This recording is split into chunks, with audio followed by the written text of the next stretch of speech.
Before we dive in, I want to take a moment to share that this episode includes a very personal and emotional story for my co-host, Nick. It touches on loss and includes some difficult moments that may be hard to hear. Please take care of yourself as you listen, and feel free to pause or skip this episode if needed. Greetings, Earthling. And now, for your listening pleasure, introducing... A relatively unqualified podcast.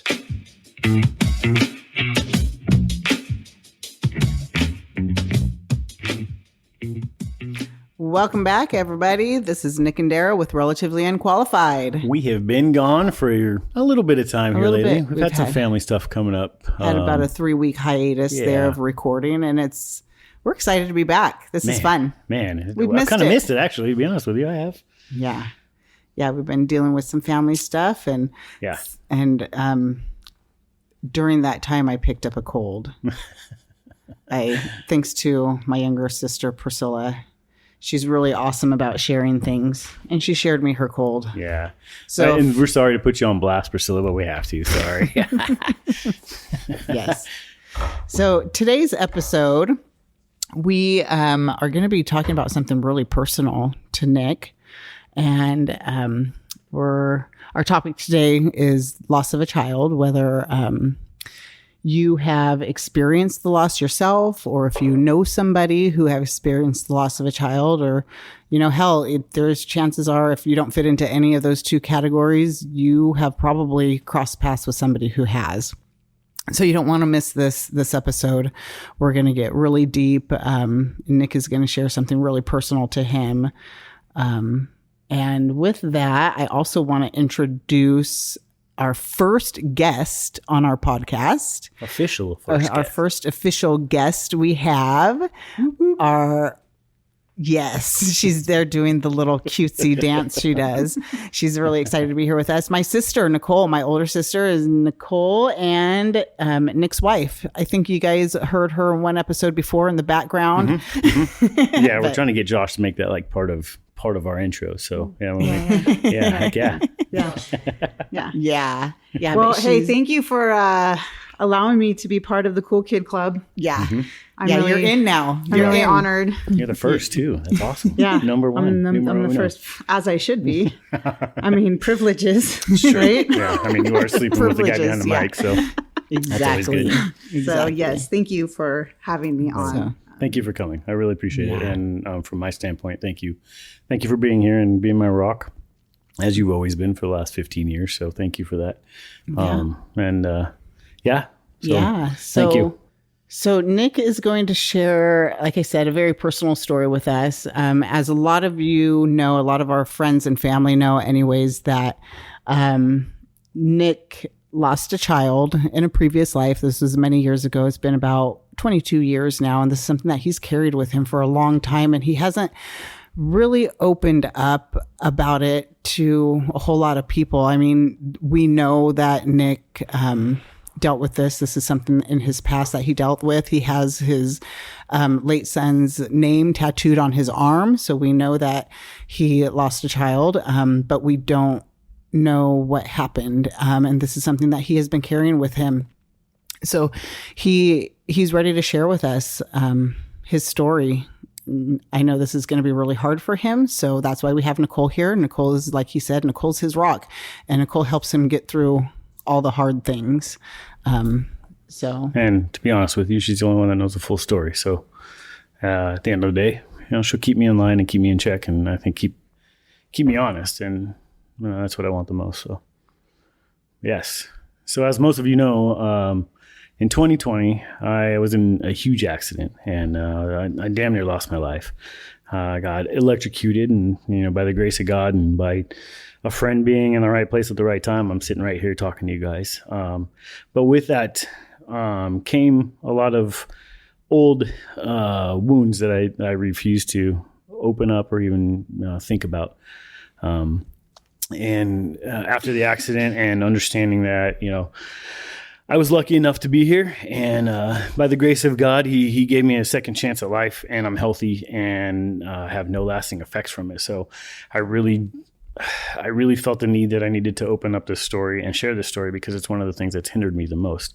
And by this accident, it really kind of stirred up the demons that have kept I've kept at bay. And then most recently I had a friend who reached out to me about the loss of his son, and it was a pretty good conversation, what little bit we had.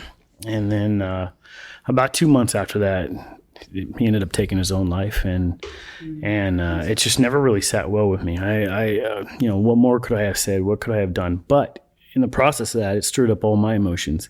It stirred up a lot of things that I'm afraid to talk about for the same reason. That if I do this, I don't want to be in his shoes. And so by sharing my story and getting it off my chest and being honest about it and being honest to everybody out there that knows about it, then maybe I'll help somebody. Maybe I'll help myself. But maybe I can also keep somebody from doing what my friend did and taking his own life because he just couldn't deal with it. And my biggest thing is to bring awareness and open yourself up to things that you hold in. I think my biggest regret was not asking for the help I needed. So I'm here to share the story about Brayden, my son. Thank you.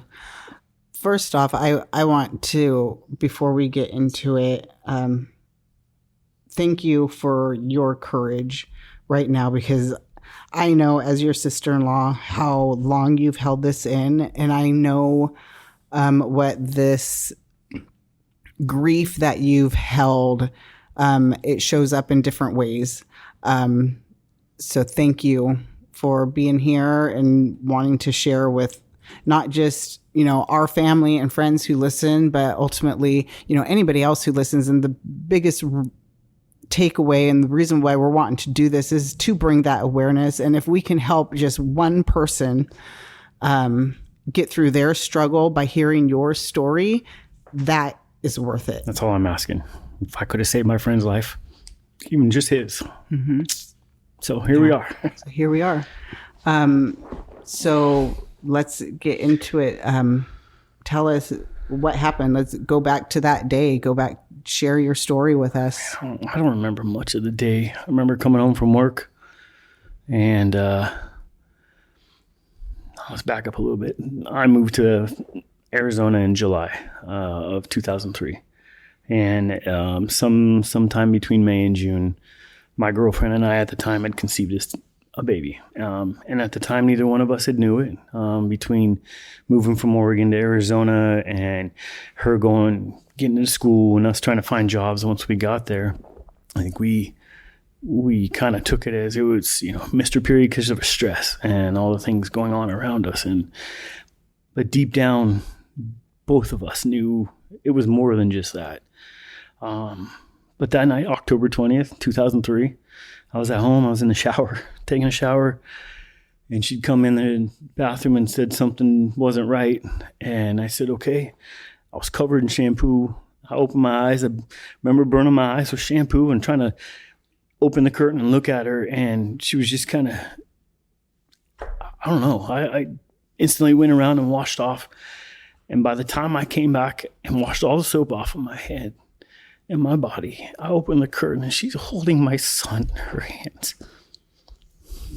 She had him right there in our home, in the bathroom, on the floor. And I froze. I didn't know what to do for a split second. Obviously, turned the water off, jumped out, grabbed a towel. I wrapped him up, helped her get dressed. And I loaded her in the car and we drove to the hospital. So she birthed your guys' son in your home in the bathroom, and he was stillborn? He was stillborn. No sound. No nothing. I love kids. I love the giggles, the laughter, the cries. The silence is so loud. Almost deafening. And for that moment, I was like, fuck. I didn't know what to do, what to say. What do I do? Sure. What do I do? What do I do? Don't know what to think. 24 years old, and what the fuck do I do in this situation? So we got her loaded up and we took her to the hospital. I can't even tell you how long the ride was. I don't even know which direction I went. We were brand new. I don't even know the name of the hospital.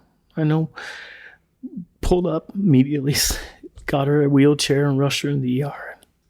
And they took us in immediately, had him wrapped up, and the nurse came in and picked him up and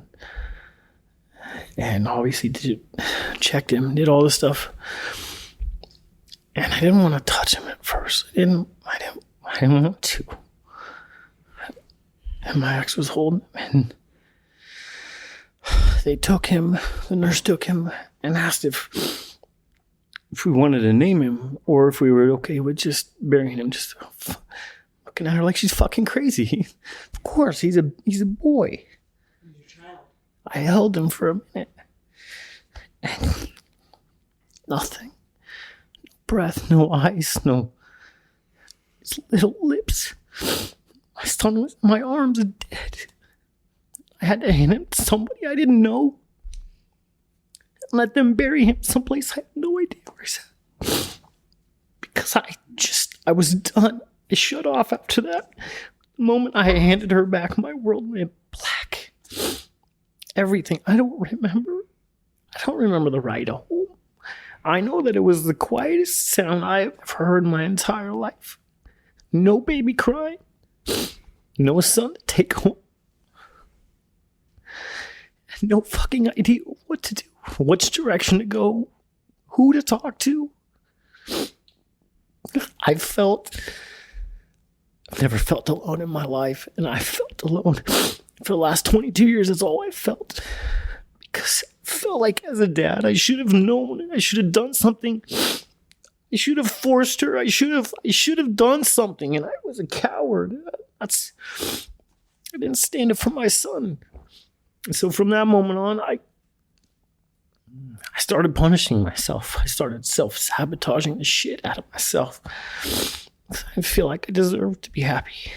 I didn't get to, my son's not here. He's not happy. He doesn't get to breathe. He doesn't get to live. Why the fuck should I? That's a horrible experience for somebody to have to go through, Nick. I can't get the vision of him in my arms, my hands. It's one of those things I just can't get rid of. After that, I don't know. I don't remember much. I wasn't very nice. I treated her like shit. So you were obviously angry. You were angry at yourself. You were angry at her. I hated Where did the guy that I looked in the anger come mirror. from? From the fact that I wasn't there to protect him, stand up for him, fight for him. We knew deep down, but we didn't know. We didn't bother to look. I said we used the excuse of the stress of moving, but I didn't fight for him. And so I've always felt like that's the punishment. You could have told me I couldn't have done anything before that moment, and I would have told you to kiss my ass and I'll prove you wrong, and I did. And that's why I was in Arizona. The moment he passed away, I stopped betting on myself. I gave up. I quit. And I've quit everything and everybody since then. Because I feel like I deserve to be happy. He's not here, so why should I? And I'm not saying I've ever tried to commit suicide, but I sure as hell haven't stopped trying to fucking hurt myself. You're being reckless with your life. So much. I mean, that's where 2020 came along. The only reason that accident happened is because I was reckless as hell. And for 22 years, I've destroyed my own life because my own happiness and other people's lives because I have felt like that's what I deserved. No, I take that back. Not 22 years. The last, 17. These last 5 years of my life have been the best, and it's been the hardest because this is something I've had to face and wanting to face, and I've been wanting to do this for so long. Well, I know this is something I don't know how to.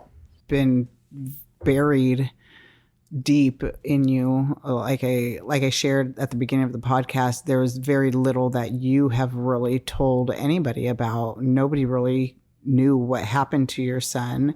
I lied about how he died to a lot of people after a while. I didn't feel like having a stillborn son warranted feeling the way that I did compared to somebody who had, longevity with a kid. My friend, his son was 12 years old, and and I'm a dad. You're a guy. Who the fuck are you gonna talk to? No, I did go see a counselor. I saw 2 of them. I just did it to shut everybody up around me. I couldn't deal with the noise, the people in my ear, up my ass. And it was so loud, and yet I felt so alone, and everything felt so quiet. If that makes any sense to anybody, but I didn't feel like I had anywhere to turn. Right. Or turn to. Right. And did you feel that way because you were a man, or because, like you said, your baby was stillborn and it wasn't like a child, like a young child age? So is that where those feelings came from? You didn't feel like it was warranted? Part of it. It wasn't a big deal? No, it was a big deal. I didn't feel like anyone else would take it as a big deal. I didn't think anybody else would validate how it feels to hold your fucking dead son in your hand. You can't. And I don't wish that upon anybody. I don't wish having to cut the umbilical cord of a dead son that you don't get to take home. I can't get that vision out of my head. I can't, and it won't go away.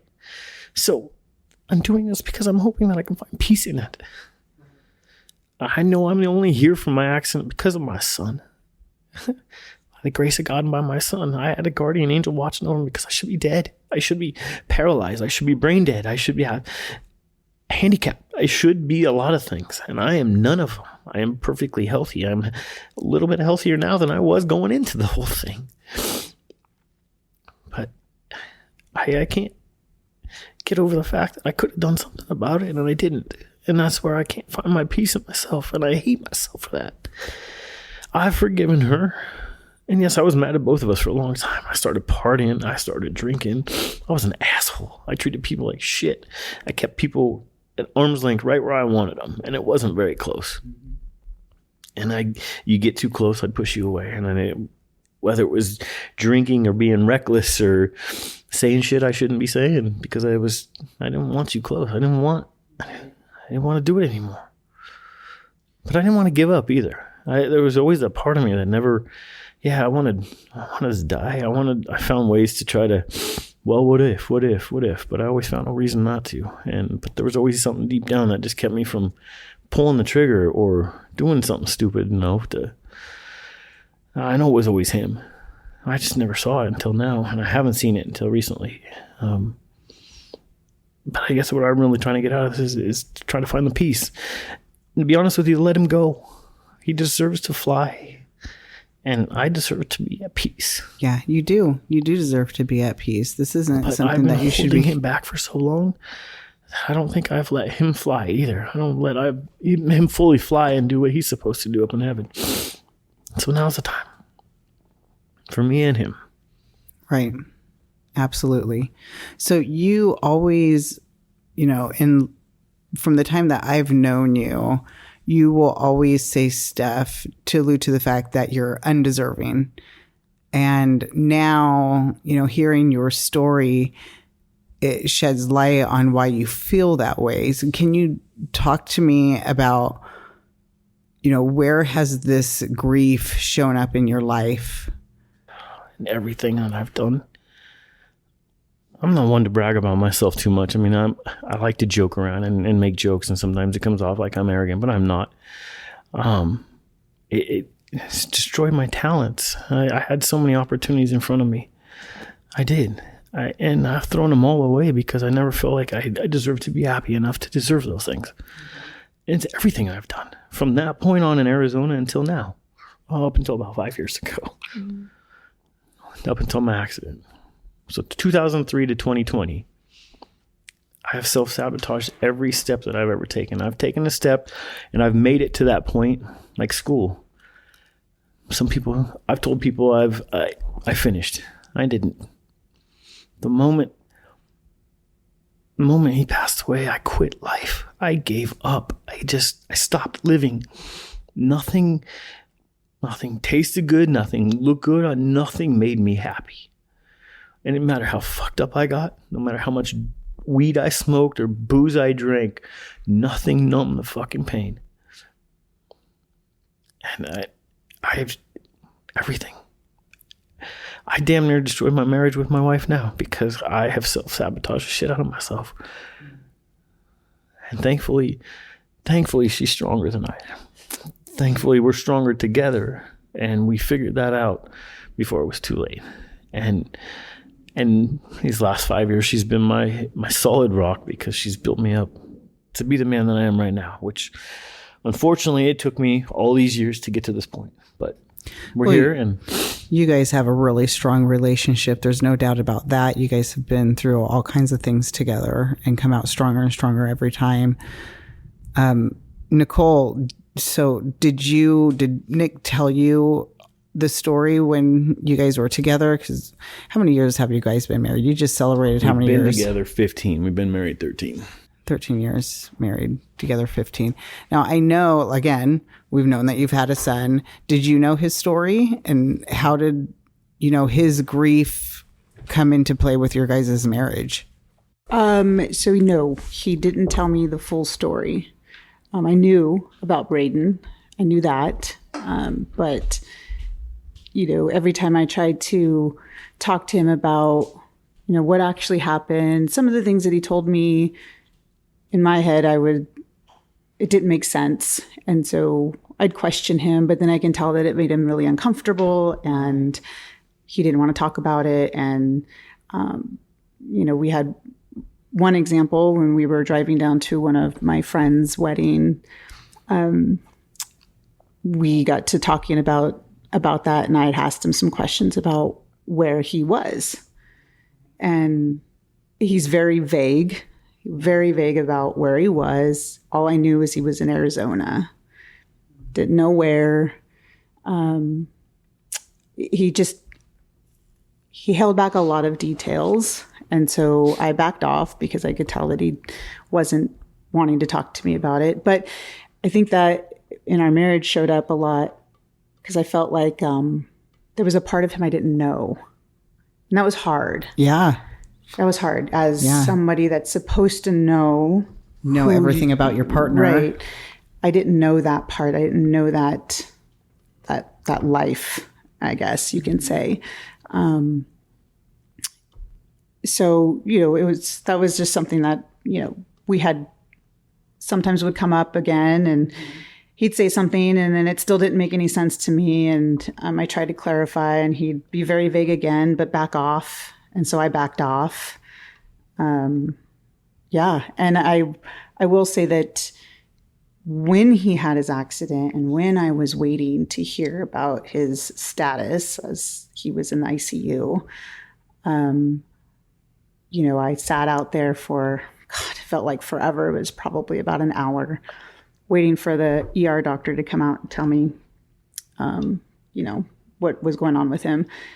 And I sat there and I prayed and I prayed and I prayed. And I prayed that I was so afraid that he was spiritually was going to see his son and want to go to him and leave us here. And it's truly scared me because that he would give up. He would give up. Yeah. Because that, I knew that that's a huge demon of his. And so I felt like that he was going to feel better off. And that definitely was. That was a huge turning point for you guys. I think in all aspects, a huge turning point for Nick with, trying to cope with the loss of his son. I think, you just sharing that, knowing that, the fear of him wanting to give up because you knew he was struggling with these demons. And after that accident and, thank God you were okay. And we were all so incredibly grateful. That was like the hardest 24 hours for all of us, not knowing what your status was going to be and if you were going to come out of that or not.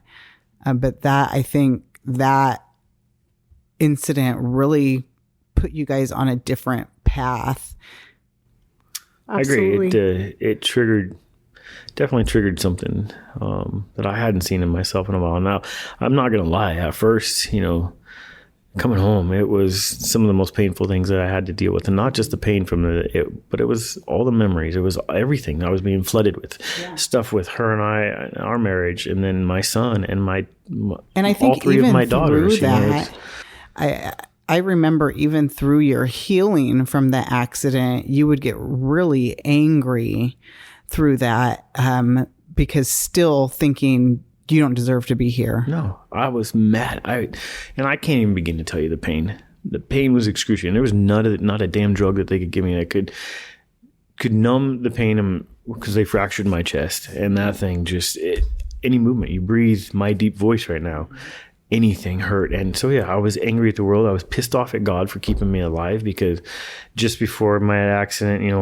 Nicole and I were working on everything in our marriage, and I was just ready to give up. The pain, the pain from my memories, the demons I was carrying, everything. I was, and I cried and I was cussed at God every night.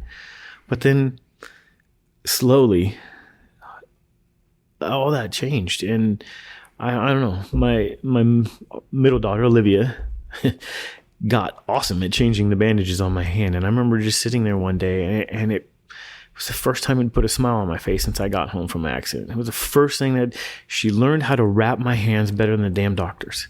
And she learned it by watching her mom do it to me. And I think that for me was the turning moment, the turning point in my life where I knew I needed to make the changes, because I needed to stop living in the past and worrying about the past, and that I had 3 beautiful daughters to worry about for the future and the present. And well, that's right there. Exactly right. When you hold on so tightly to a past trauma and it's affecting you in the way that it did, the grief of it, and you feeling like it was your fault and you feeling like you're undeserving, when you finally figure out that you've got a family who loves you and you have people who want you around. And I think maybe in that moment, seeing your daughter who cared so much about you, and like, what was she, 7 years old?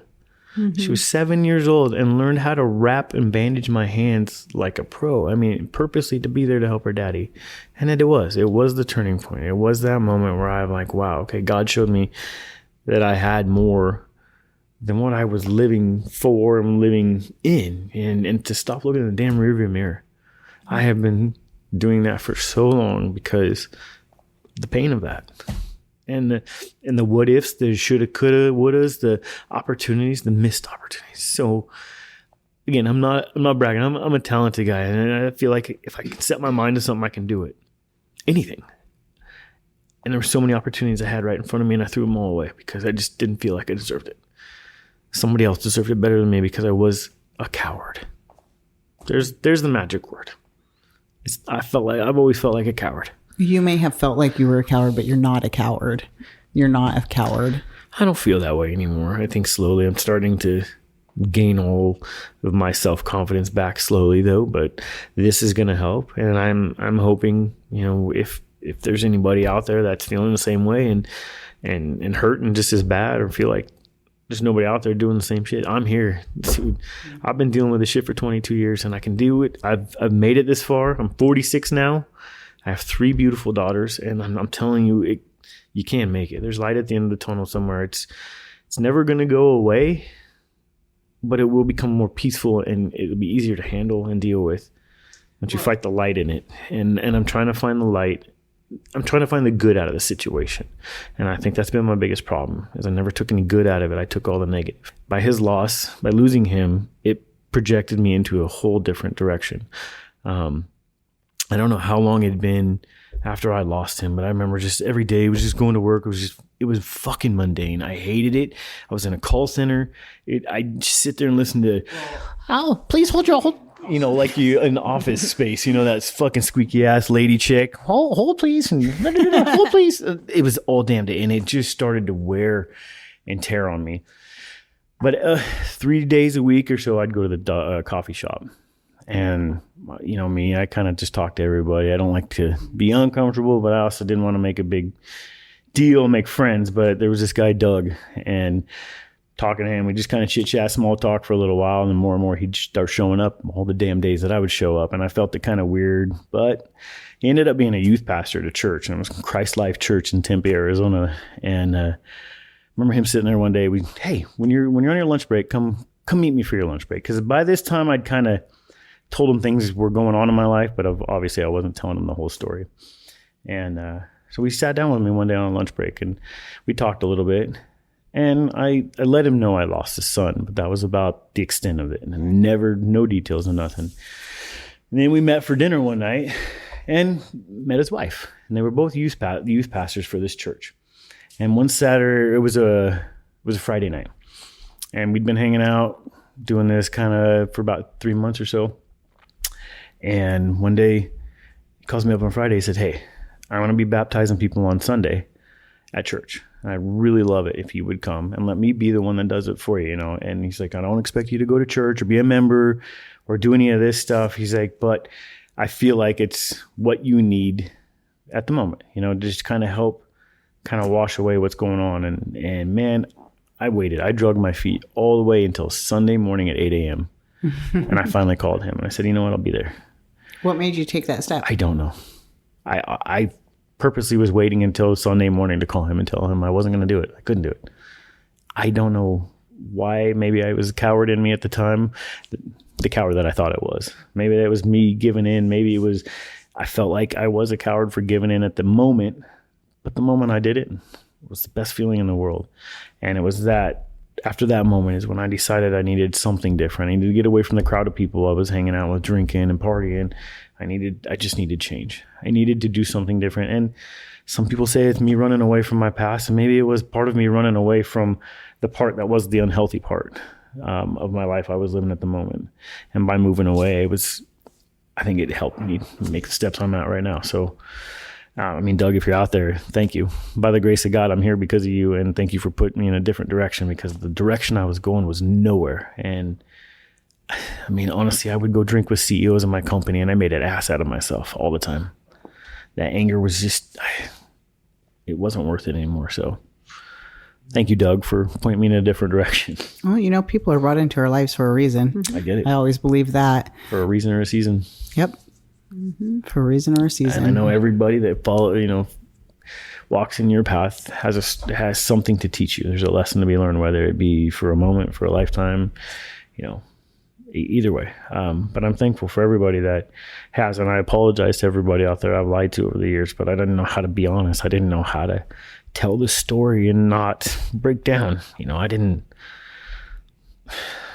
But it's time. Brayden needed to be told. People need to hear his name. He was real. He is somebody. He is somebody. He's my son. And even though I didn't get to hold him like I did my daughters, and I didn't get to hear his voice or see his eyes or kiss his cheeks or any of that stuff, he's still my boy. He was real as hell. And I know that, when Nicole had Olivia, that was a really hard moment for you as well. Yes and no. Your guys' Everything first was child. Fine and dandy until we were getting ready to leave the hospital. Yeah, there was some medical complications with Olivia, and she had to stay in the hospital in the NICU, and that really affected you. Oh, it did.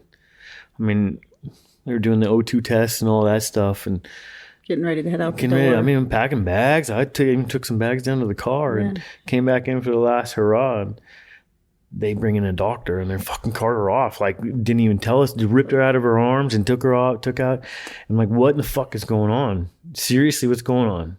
Yeah. Beating around the bush, giving us some crappy ass medical layman's terms. And finally I was just like, listen, be straight up and tell me what's going on. And it all came down to her heart hadn't fully developed. So she'd had a hole in her heart. And that they contemplating on taking her to Dornbeckers and doing all this. And, Yeah, that was pretty traumatic for My both of God. us. It was really traumatic, yeah. When they took her away into the NICU, we followed, and they are shoving tubes down her throat, and they're listening to everything, and we're not really understanding what's happening or what's going on. We're scared out of our mind. And then they admit her, and she ended up spending a week in the NICU. Like Nick said, it did come down to them just after all of the tests and the doctors and the specialists and everybody telling us that, one of her heart valves wasn't opening all the way. And this baby was 10 pounds when she was born. You'd think she cooked long enough. Yeah. She but was apparently she didn't damn cook near a long toddler. enough. She was a big baby. She was the biggest baby in the NICU. Or newborn But stuff. I noticed right away that Nick sort of disappeared, Shut down. and of course, this was before I was even a part of the medical world, so I didn't know a whole lot. And so he disappeared, and I felt a little alone when we were going through that, and I knew that he was scared, really scared. But again, at this time, I still didn't know the whole story. So Frightened. So I shut for down you, because I had to you be didn't know the whole story, and he was obviously struggling with the memories of the loss of Brayden, and you had no idea what the struggle was. All you knew is that he wasn't there emotionally for you. You say he disappeared, shut down. I mean, shut down, and the I fact was there that physically, he but I wasn't. wasn't there. I was like pacing. I'm obviously wanting to know. I couldn't sit still. Wanting to know right away what the hell's going on, every minute, every second. And finally, my mother-in-law, your mom, she showed up and kind of relieved me of duty for a little bit because obviously we had to stay a little longer than we planned. So I went home. My excuse was to go home so I could get clothes, shower, and my excuse was to go home and fucking lose my shit because I broke down in front of the mirror and just, God, I can't do this. I can't do this again. I can't. I don't have the strength to lose another child. I said, so whatever good graces I got left, give it to her. I said, she deserves it more than I do. I said, I'd give up my own life for her right now because I can't do this. I said, if one of us is going to lose, it's going to be me because I don't want to be around when she's not here. And that was my prayer.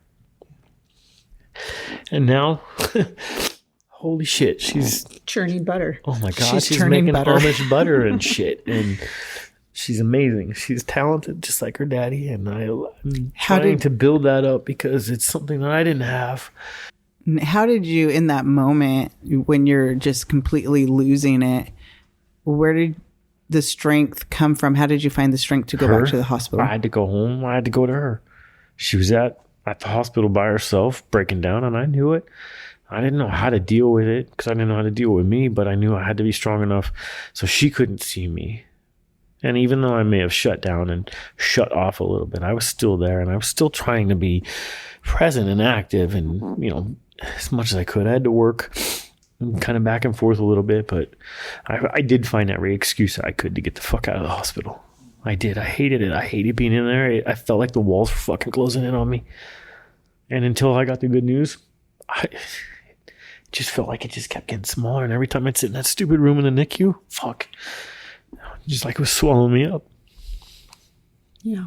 So how long was Olivia in the NICU? A week. She was there for a week. She was there for a week afterwards. And, that's a hard experience, something that I never experienced myself, right? Coming home without your child.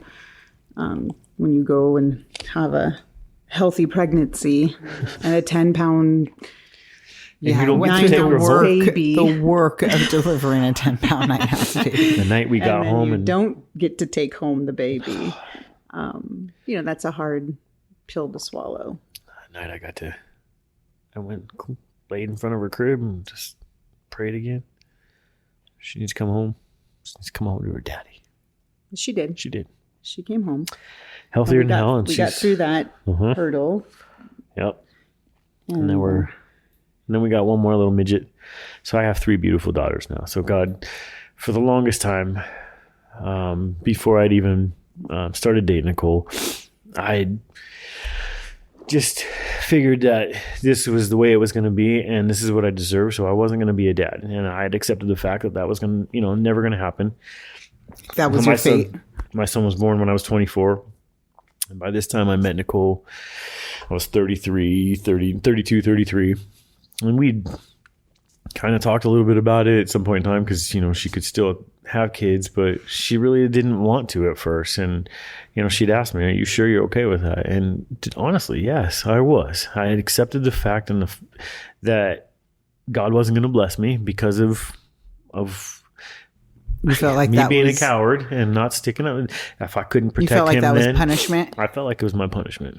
I felt like I was being punished for all of it, which was fine, and I could handle it. It was something I could handle. But yeah, I was totally content with not having kids. You were telling yourself a story. Huh? You were telling yourself a story. Yeah.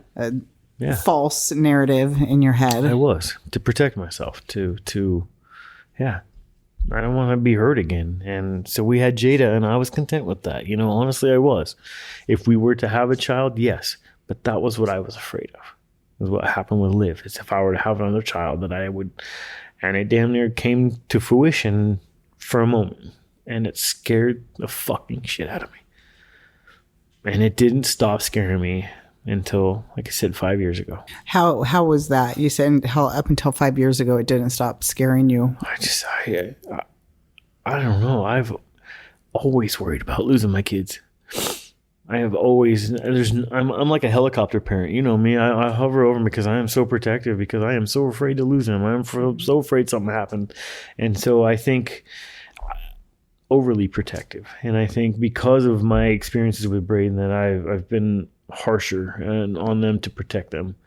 I don't let them do as much as they should, or let them be kids sometimes, because I am so worried about something happening and I'm going to lose my babies.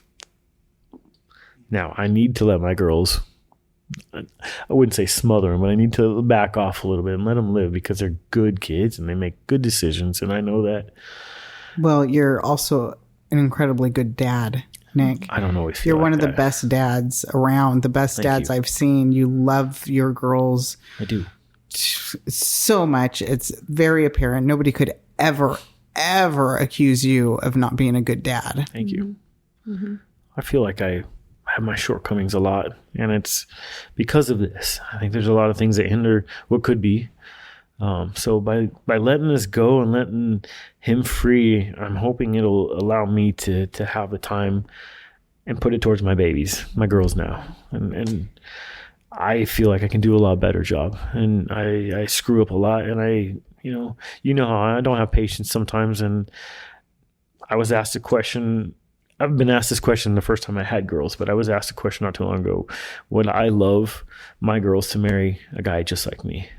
And it was going while I was going through all of this, and writing for all of this podcast, and it really kind of hit home, because there's 50-50. Half of me, the guy that's inside, that good guy, I want my girls to have that guy who loves their mom, and I want a guy to treat my girls like I treat her. But then there's that part of me where I am quick to lash out. I am quick to do these things, and I don't ever want my girls to be comfortable with that. I don't ever want that to be a norm. And I think that's a huge part of wanting to tell this story too, to let go of the anger, the animosity I have towards myself, to be able to be the dad that I fully can be. And thank you for saying that. I mean, I really appreciate it, because I'm my own worst critic, and I don't feel like I'm a great dad all the time.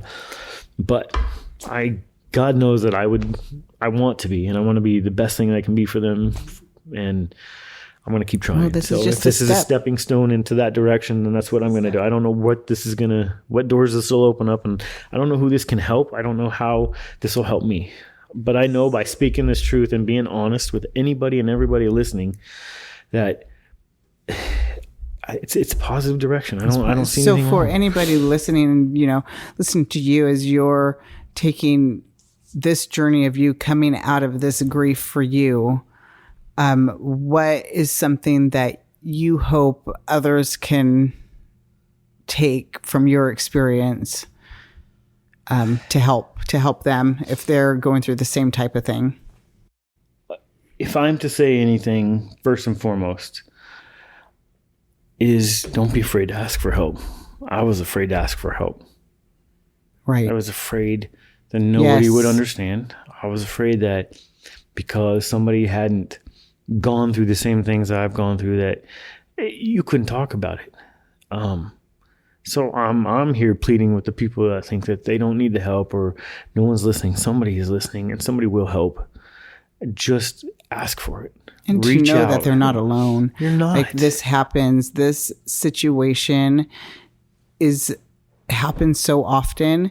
And like I said at the very beginning of this podcast, if you're not somebody who has experienced something like this or know somebody who has experienced, there are chances are that you have crossed paths with somebody who has experienced this. And I think what is so powerful with you opening up is because when we hear about the loss of a child, whether it's, a miscarriage or stillborn or, early or late term pregnancy, it doesn't matter what, we're hearing it from the perspective of the mom. And for you being a man to open up with what you're experiencing and how that traumatic experience, followed you throughout your life, and that grief that you held is really powerful. And it's something that needs to be known and talked about. It does. Because so many men, I believe, just really hide in that. They just bury it like you tried to do. I tried. For so many years. And it's not healthy, and it's gonna pop up in some fashion. It shows up. It shows Even up. when you think everything is going good, it will show up in some way somehow. And if you're not getting the help you need, it will do more harm than good. It will destroy you. It damn near destroyed me. I was so reckless with my life that it had been 2 or 3 different times where I should have lost my life. I should have. This last one, though, was the biggest one. And it was not that I went purposely out to hurt myself, but it was just, I didn't give a shit. I knew what could happen, but didn't care. Any shit ain't going to happen to me. I'm invincible. And what my accident taught me was that I'm not invincible and that life can be taken just like that. Right. I wasn't aware of how fast my life could be taken. I knew I could lose it, and God knows we all know we're going to die.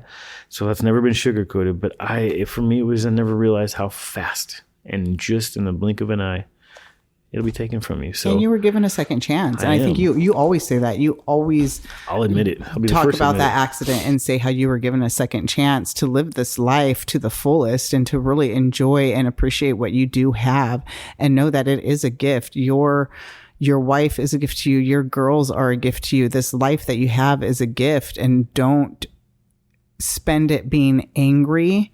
Especially don't spend it being angry at yourself. That is the purpose for this, is some self-healing. I finally feel like it's time that I owe that to myself. I know he doesn't hold any grudges against me.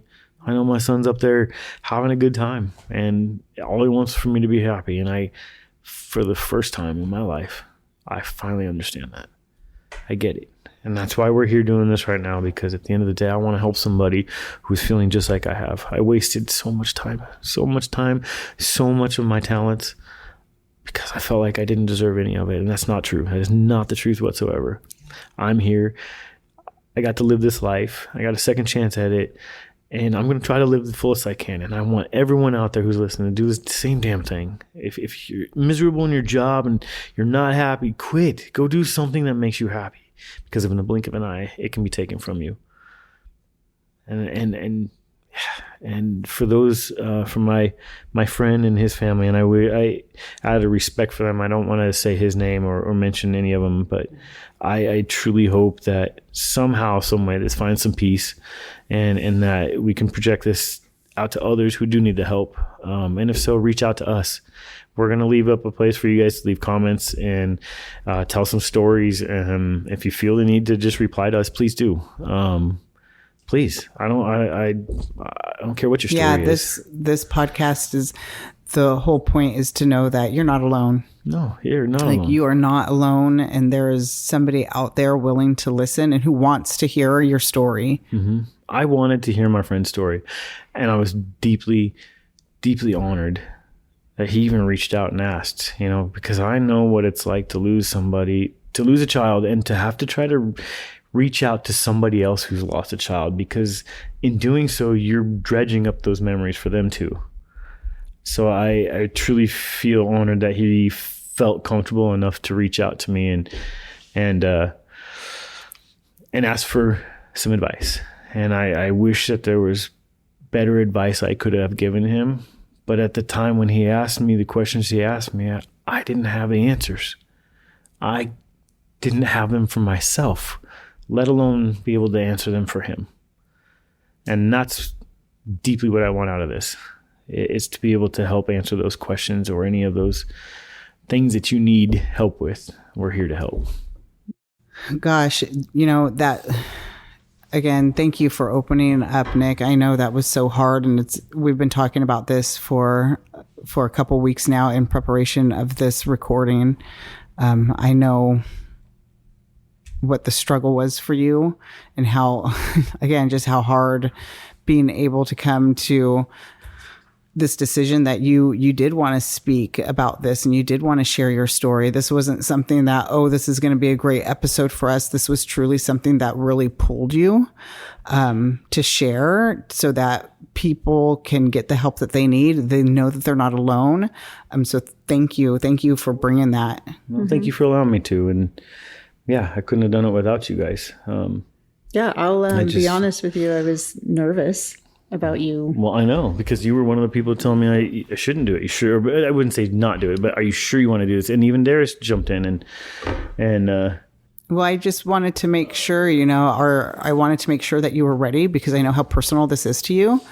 And I talked to Nicole. It's like, how do you feel about this? And is he ready? Is this going to be okay? Because I know how this has affected you. Do you know how passionate I've been about it? Yeah. And I think that's where you've both have finally backed off and seen that I'm not joking. It's something I have to do, and it's finally it was the time. It was, and I appreciate you guys looking out for me. I really do, both of you. It was just me trying to protect you. I get it. I'm just want to make sure that you're 100% ready to tell the story. I don't think I was ever going to be 100% ready, but it was time, and I feel like that was just starting the build up. I couldn't not. Yeah. Either way, it was going to spill out one way. Either way, we do it here or I write it. Right. And one way or another, it needed to be said. It needed to be like said. This festers. It does. Yeah, and it's been festering for a really long time. I think it's worth noting that this journey of yours has been a long one. The healing journey is also a long one. It is. It's not something that just happens overnight. You feel better about it. So, yeah, I think... No, it's not something that I feel like I'm gonna be better tomorrow. It's a journey. It's a journey. But this has been a journey to make. Like you said, 22 years in the journey, and now today is the day that we take a new venture. We're at the fork in the road, and this is where I take a different trail, and I'm thankful for it. I am thankful for this, and I'm thankful for you guys giving me the opportunity and backing me up and being my rock. You especially. Knowing what you know now, I thank you for standing by me all these years and sticking by me, even when I didn't give you any reasons to. I sure as fuck didn't give you any reasons to stick with me. Sure you did. Sure you did. I tried my best. Don't to sell yourself sabotage too that. short. You're a pretty good husband. Yeah. I tried my you best start to her just shower sort of- and make her coffee. It's the warm shower and the coffee. Every guy should be doing that. But you do have a purpose. Resilience is a really great word to put, what your experience and just you moving forward, even through how hard it was. And you've had really hard days that you just didn't want to be on this earth with us anymore. You pushed through. There was always something. And I think if anybody out there struggling with the same thing, is you really have to look, because you have to look for it. But there's always something out there that will keep you from making those decisions. I mean, I always had, if I'm being honest, and I don't put my nephew on blast, but it was Cameron. He was little at the time, and I always, he was my boy. But him and my friend Brent, his two boys, it was just the fact that I was Uncle Nick, and they loved it when I came around, and it was the one thing that always kind of sparked that fire. I mean, to not do something completely stupid. So, well, whether you think so or not, or whether you felt or not, you have purpose, Nick. You have purpose on this earth. You have purpose in this family. You have purpose with the kids. And not just yours, all of them. You're Uncle Nick. I'm a pain in the butt, but they all love their Uncle Nick. I finally feel like I have a purpose. It's been a long time since I felt that way, but doing this journey, doing this podcast, and then, these last 5 years, I felt like it's been a constant journey. But since I woke up from my accident, I felt like I was given a second chance to do something with either my voice or my writing or some way to be able to connect with people that need the help. And I feel like maybe this is where that journey is leading us. But yeah, since I woke up, I felt like I needed to help do something. And I don't know what it was up until now. Maybe this is it. Maybe my story will help somebody. Mm-hmm. And for those of the family that are listening, maybe you can find a little peace in knowing what I was actually going through. And I apologize for not being transparent and honest with all of you. But at the end of the day, I didn't know how to face everybody. I didn't know how to face myself, let alone answer your questions. And the reality is you don't owe anybody an explanation. This is something incredibly personal to you. So I do. I mean, there was a lot of people that supported me. There was a lot of people that stuck in there, like Nicole, who knew something but didn't know the whole truth and didn't know the whole story. So I do owe them a little bit of it.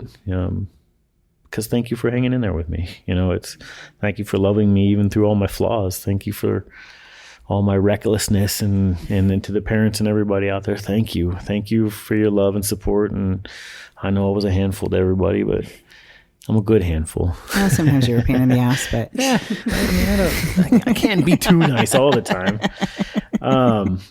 I do want to say before we take off, there's a couple of organizations that I just want to kind of throw out here. Some support groups for dads, who have lost children. We have the Men's Grief Network. Just go to their website, check out their meetings. They're all over the area. The organization aims to educate and the public about specific needs for men's health. And so please check them out. Look at ericshouse.com as well, another men's health organization that helps with loss of children. But just get on Google, check them out. Find some of these websites. They're out there. There's lots of groups. They're all nationwide. They're everywhere. Reach out to reach somebody. out to us. Reach out to your mom or dad. I'll tell you what, man. My mom has been, up until my wife, my mom was my rock. And she's never known the whole full story. And she'll know this before this podcast goes out. But it was too painful to even be honest with her. And I think had I been honest with her and told her the whole story, I could have had the support I had. Have somebody. But I felt in my mind, I was being selfish, but I felt in my mind I was trying to protect her from the truth. And what I was trying to protect was myself from the truth. And so please reach out to anybody and everybody out there. Please just reach out. Yeah, I don't care who anyone it is, even out if it's there us. Who is going through any sort of struggles, just know that you're not alone. And if you don't have anyone else to turn to us, reach out to us, send us messages of anything that you want to talk about, any struggles you're having. You're not alone. Lord knows that we all go through our struggles. And this is just something that is near and dear to Nick. And, there's so many other things out there that people are dealing with. And, you don't have to feel alone. Share your alone. story. You're not alone. And we're here. You're Reach definitely out. not alone. And we can talk about I'm it. here. I mean, I'll be here for everybody I can, because at the end of the day, I just want to see you happy, and your kids deserve to see you happy. Your wife, your parents, whoever the case may be. But happiness is important, and you deserve it. So I never thought I deserved it. I do now, but I didn't. I do want to close with. Before we close, I wrote a letter, and it's a letter I wrote to my son, and it's kind of been a long time coming. There's been bits and pieces here I've put together over the years, but these last 3 weeks of traveling has allowed me to be around a lot of family and finish it off, I guess. So I'm gonna go ahead and try to make it through this, and what I can't make it through, I'll do it, and if not, I'll see if Nicole will help me. But this letter is to Brayden. It says, "My sweet boy, there isn't a day that passes where I don't think about you. You were here for such a short time, too short for the world to meet you, too short for me to hold you in my arms, but long enough to change me forever. I never got to hear your first cry. I never got to count your fingers or brush your cheeks, but I carry you just the same, in my bones and in my breath and in the spaces between each heartbeat. When I lost you, it felt like the world just stopped. Like everything inside of me collapsed and I didn't know how to take the next step. I wanted to scream. I wanted to disappear, to trade places with you if God would have let me. People say that time will heal, but I just wanted time with you, and I wanted you back. You did leave something permanent behind, though. The shape of who I became. And even in that brokenness, something gentle began to rise. I started to feel you in the quiet moments, in the stillness of the early morning, in the sun breaking through the clouds, in a song I've heard, in every sunrise, in every quiet car ride. In every moment I speak your story, I will be holding you. And then I realized you were still with me. You become my compass, my why. You remind me that even in the deepest pain, love doesn't end, it just transforms. It lights the path forward. You've made me softer, more present, more grateful for the little things. And though I never got to watch you grow, you've helped me grow in ways I've never expected. So this letter, this moment, is for you to say I love you. I miss you more than words can express. And I carry your name in everything I do. You are the light that found me in the darkness. And I will keep walking toward it for both of us with all the love in the world. I love you, son, Dad. Thank you. Thank you, everybody. Thank you for listening today. Appreciate it. Thank you for the time, and thank you for letting me have this time here. We always end a podcast with a quote. So thank you for letting me read my letter. And the quote for today is, "You will be amazed at what you attract into your life when you start believing in what you deserve." And for the first time, that actually gave me goosebumps and rang true. So thank you all. I really appreciate it. God bless, and we love you. God bless you.